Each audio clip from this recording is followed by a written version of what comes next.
মমতা ব্যানার্জি সরকার যে চতুর্থবার গঠন হবে তারপরেই শুভেন্দু সবার আগে জেলে যাবে। শুভেন্দু সবার আগে জেলে যাবে। বিজেপি হচ্ছে একটা রেপিস্ট দল, রেপিস্ট। 100%, 100 কেন 200% মমতা ব্যানার্জি চিফ মিনিস্টার 26-এ। এই মাটির বাড়ির এক কোণে একটা মরে পড়ে থাকা আরশোলার যা গুরুত্ব আছে শুভেন্দু অধিকারীর বাংলার রাজনীতিতে সেই গুরুত্ব নেই। আমি সেটা মে মাসে দেখা যাক না, সেটা মে মাসে দেখা যাবে যে কটা সিট পায়। আমি এখনই বলে দিচ্ছি 250-র বেশি সিট নিয়ে তৃণমূল কংগ্রেস আসছে। বাংলা বিরোধী বিজেপি সরকারের বিরুদ্ধে আজ তৃণমূল কংগ্রেসের এক ধর্ণা মঞ্চ অবস্থান করেছিল। ইতিমধ্যে সেই ধর্ণা মঞ্চ ধর্মতলায় ওয়াই চ্যানেলের সামনে উপস্থিত হয়েছিল এবং এখানে তারা একটাই দাবি নিয়ে এসআইআরের নামে যেভাবে সাধারণ মানুষদের বেনাগরিক করার চেষ্টা করা হয়েছে এবং বেশিরভাগ দেখা গেছে যে মালদা মুর্শিদাবাদে একাধিক সংখ্যালঘুদের নাম বাদ গেছে। বারংবার কেন সংখ্যালঘুদেরকে টার্গেট করা হবে? সামনে 26-এ বিধানসভার আগে এই ধর্ণা মঞ্চ কতটা সাধারণ মানুষের জন্য ভাবে এবং এই ধর্ণা মঞ্চ থেকে মাননীয় মুখ্যমন্ত্রী মমতা ব্যানার্জি সহ একাধিক তৃণমূলের নেতা নেত্রীরা কি বক্তব্য দিলেন এবং তারা মূলত কি দাবি নিয়ে আজকে ধর্ণা মঞ্চ করিয়েছেন সরাসরি শোনাবো আপনাদের। অ্যাকচুয়ালি শুভেন্দু মোটামুটি পাগল হয়ে গেছে। ও 50% পাগল হয়ে গেছে আর 50% বাকি আছে। ঠিক আছে, ও ভালো করেই জানে যে বিজেপির আর কোনো জায়গা নেই, বিজেপি শেষ। যে কারণে ওর এখন লাস্ট যেটা করছে সেটা হচ্ছে রাজ্যপালকে চেঞ্জ করে নতুন রাজ্যপাল নিয়ে এসে ওরা চাইছে রাষ্ট্রপতি শাসন করতে। তো সেটা সম্ভব নয়, সেটা করতে পারবে না। এই চালাকি বন্ধ। শুভেন্দু শেষ, শুভেন্দু টোটালি শেষ। আজকে থেকেও বিজেপিতেও কোণঠাসা হয়ে গেছে। শুভেন্দুর কোনো মানে চেনা বা শুভেন্দুর লোক কেউ টিকিট পাচ্ছে না।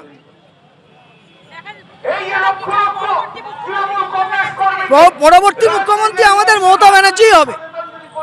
পরবর্তী মুখ্যমন্ত্রী আমাদের মমতা ব্যানার্জি হবে এবং 250-র উপরে সিট নিয়ে আসবে। 250-র উপরে সিট নিয়ে জিতে আসবে।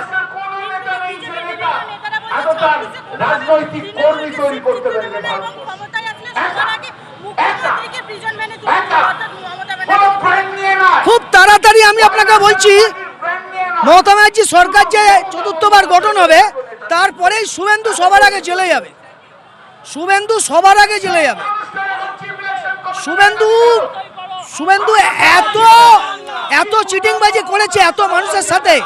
সে চাকরি দেওয়ার নাম করে শুরু করে এমএলএ হওয়ার নাম করে এমএলএ করে দেবেন এই বলে এত চিটিংবাজি করেছে, ওর সবার আগে জেল হবে।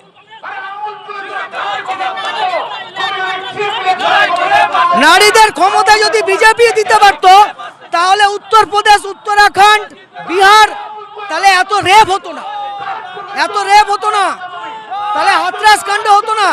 তাহলে নারীদের ক্ষমতায় যদি দিতে পারতো তাহলে কুলদীপ সিং সেঙ্গার জেল থেকে বেরিয়ে আবার বাড়ি চলে আসতো না। সুপ্রিম কোর্টের আদেশে আবার সে জেলে পৌঁছেছে। বিজেপি হচ্ছে একটা রেপিস্ট দল, রেপিস্ট।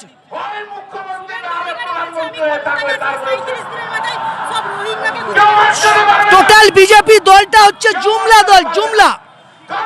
প্রধানমন্ত্রী নরেন্দ্র মোদী থেকে শুরু করে অমিত শাহ প্রত্যেকে জুমলাবাজ। আর তারই পোষ্যপুত্র হচ্ছে শুভেন্দু। তো বাবার থেকে ছেলে কি শিখবে? জুমলাই তো শিখবে। শুভেন্দু অধিকারী কি বলছে না বলছে সেটা কি খুব একটা প্রাসঙ্গিক বাংলার রাজনীতিতে? আমার মনে হয় না। আমাদের গ্রামের মাটির বাড়ির এক কোণে একটা মরে পড়ে থাকা আরশোলার যা গুরুত্ব আছে শুভেন্দু অধিকারীর বাংলার রাজনীতিতে সেই গুরুত্ব নেই, আমি সেটা মনে করি। তাই শুভেন্দু অধিকারী সম্পর্কে বেশি কথা আমি বলতে চাই না। ওনার কোনো প্রাসঙ্গিকতা নেই, একেবারে সম্পূর্ণ অপ্রাসঙ্গিক একজন মানুষ। বিজেপিতে যাওয়ার পর থেকে মাথায় গন্ডগোল হয়ে গেছে, তার কেটে গেছে পুরোপুরিভাবে। কি বলে না বলে তার কোনো ঠিক ঠিকানা নাই। তাই আমি ওনার সম্পর্কে কোনো মতামত দিতে চাই না, কোনো বক্তব্যই রাখতে চাই না।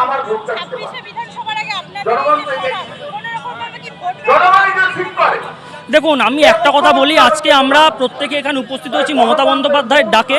আমাদের লক্ষ্য এবং উদ্দেশ্য একটাই, বিজেপি এবং ইলেকশন কমিশন চক্রান্তের মাধ্যমে তারা বাংলার সাধারণ মানুষের নাম ভোটার তালিকা থেকে বাদ দেওয়ার একটা ভয়ঙ্কর চক্রান্ত তারা করেছে। এই জিনিসটা একেবারে দিনের আলোর মতো স্পষ্ট আমাদের সবার কাছে, এটা নিয়ে নতুন করে কিছু বলার নেই।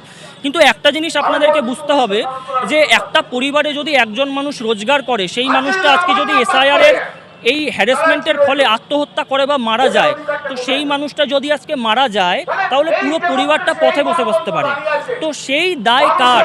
আজকে তার দায় কে নেবে যে এতগুলো মানুষ মারা গেছে? আরে বিজেপি এসআইআর করছে আবার বিজেপি তৃণমূলের উপরে দায়ী দিচ্ছে, এটা কোনো কথা হতে পারে? যারা এসআইআর করছে, যারা মানুষকে আতঙ্কিত করতে চাইছে, তারাই বলছে যে তৃণমূল দায়ী, এটা কখনো হতে পারে? বিজেপির এখন মাথাগুলো এত খারাপ হয়ে গেছে বিজেপির নেতা নেতৃত্বদের। আজকে যদি আকাশে মেঘ করে মমতা বন্দ্যোপাধ্যায় দায়ী, আজকে যদি বৃষ্টি হয় মমতা বন্দ্যোপাধ্যায় দায়ী, আজকে যদি টেম্পারেচার 50 ডিগ্রি ছয় মমতা বন্দ্যোপাধ্যায় দায়ী, আজকে যদি মাথায় ঘাম আসে মমতা বন্দ্যোপাধ্যায় দায়ী, আজকে যদি কেউ রাস্তা দিয়ে হাঁটতে গেলে উল্টে পড়ে যায় তাও মমতা বন্দ্যোপাধ্যায় দায়ী। অর্থাৎ বিজেপি নেতা নেতৃত্বদের মাথাগুলো এত খারাপ হয়ে গেছে, তাদের সম্পর্কে নতুন করে কিছু বলার নেই। কিন্তু 26-এর ভোটে তারা সাধারণ মানুষকে যে হ্যারাসমেন্টটা তারা করেছে, এর উত্তর গণতান্ত্রিকভাবে বিজেপি সেটা খুব স্পষ্টভাবে দেখতে পাবে, আমি এইটুকু বলতে পারি। এবং দিদির ডাকে আমরা এখানে আজকে উপস্থিত হয়েছি। এই লড়াই আমাদের চলবে। সাধারণ মানুষদেরকে হেনস্থা করা যাবে না।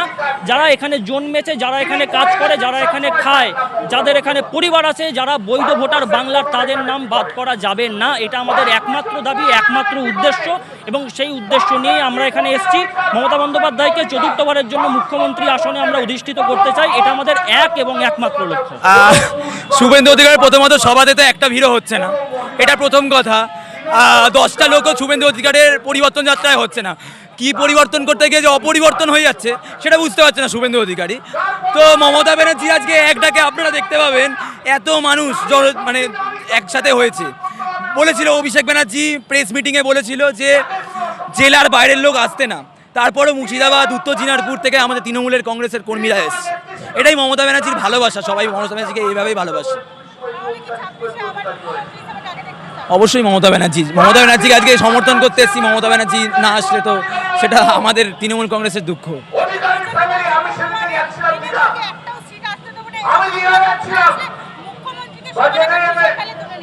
সেটা মে মাসে দেখা যাক না, সেটা মে মাসে দেখা যাবে যে কটা সিট পায়। আমি এখনই বলে দিচ্ছি 250-র বেশি সিট নিয়ে তৃণমূল কংগ্রেস আসছে, আর 50-এর নিচে বিজেপি নামছে।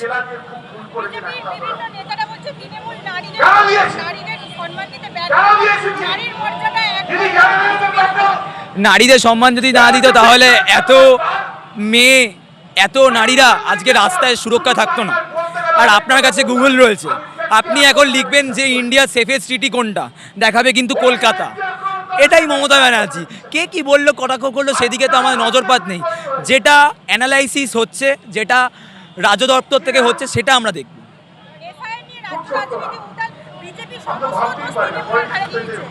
সেটা তো ওদের বরাবরের কাজ।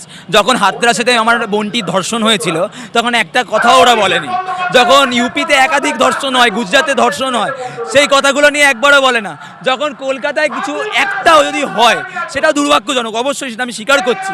যদি হয়েও যায় সেটা নিয়ে বারবার কটাক্ষ করতে আসে কেন? বিজেপির বাকি রাজ্যগুলোতে যে ধরনের নোংরামো হয় সেগুলো তো বিজেপি সরকার রয়েছে, সেগুলোকে ঠিক করতে পারেন না। এটা তো আমি বলতে চাই ওনাকে, শুভেন্দু অধিকারীকেই বলতে চাই, কিসের বিরোধী দলনেতা হয়েছে? তিনি নিজেই তো এবারে সিট নিয়ে হারবেন। উনি ভাবছেন উনি ভবানীপুর দিয়ে হয়তো নামার চেষ্টা করছে। হ্যাঁ, তো মমতা ব্যানার্জির থেকে 44,000 লোক এসআইআর থেকে নাম ডিলিট করে দেওয়া হয়েছে, এসআইআর থেকে। তো মমতা ব্যানার্জি এটাও বলেছে যে আমি এক ভোটে হলেও ভবানীপুরে আমি জিতবো, এবং ভবানীপুরে প্রার্থী আমি। পুরো তৃণমূল কংগ্রেসের প্রার্থী লিস্ট এখনও আসেনি, শুধু মমতা ব্যানার্জি একমাত্র ডিক্লেয়ার করেছে যে মমতা ব্যানার্জি তৃণমূল কংগ্রেস থেকে ভবানীপুর থেকে প্রার্থী হচ্ছে। শুভেন্দু সম্পূর্ণ ভাববার, হ্যাঁ, কোনো সনাতনী ও ডিভাইডেশন করছে। পশ্চিমবঙ্গ হচ্ছে, সারা ভারতবর্ষ হচ্ছে গণতান্ত্রিক অধিকার। এখানে হিন্দু, মুসলিম, বৌদ্ধ, খ্রিস্টান সবাইকে নিয়ে আমাদের শিখিয়েছে। ভারতের স্বাধীন হয়েছে সেই হিসাবে 1947 সালে যে স্বাধীনতা অর্জন লাভ করেছে, সবাই মিলে স্বাধীনতা করেছে। সেখানে মুসলিমও ছিল, খ্রিস্টান ছিল, হিন্দু ছিল, বৌদ্ধ ছিল, সবাইকে নিয়ে, হ্যাঁ, ওই যে ঐক্যের বার্তা, এটা এই বিজেপি সরকার, অপদার্থ বিজেপি সরকার, শুভেন্দু যে মানে টোটাল ডিভাইডেশন করছে, পশ্চিমবাংলাকে অশান্ত তৈরি করছে। সুতরাং শুভেন্দুর কথা সারা পশ্চিমবাংলার লোক কেউ শুনবে না। হ্যাঁ, এই সারা পশ্চিমবাংলার 10 কোটি ভোট টোটালি আমাদের মুখ্যমন্ত্রী মমতা ব্যানার্জি উনি পাবে, এবং আগামী দিনে চতুর্থবারের জন্য চিফ মিনিস্টার হবে। এইটাই আমাদের প্রার্থনা, এইটাই আমাদের সব কিছু।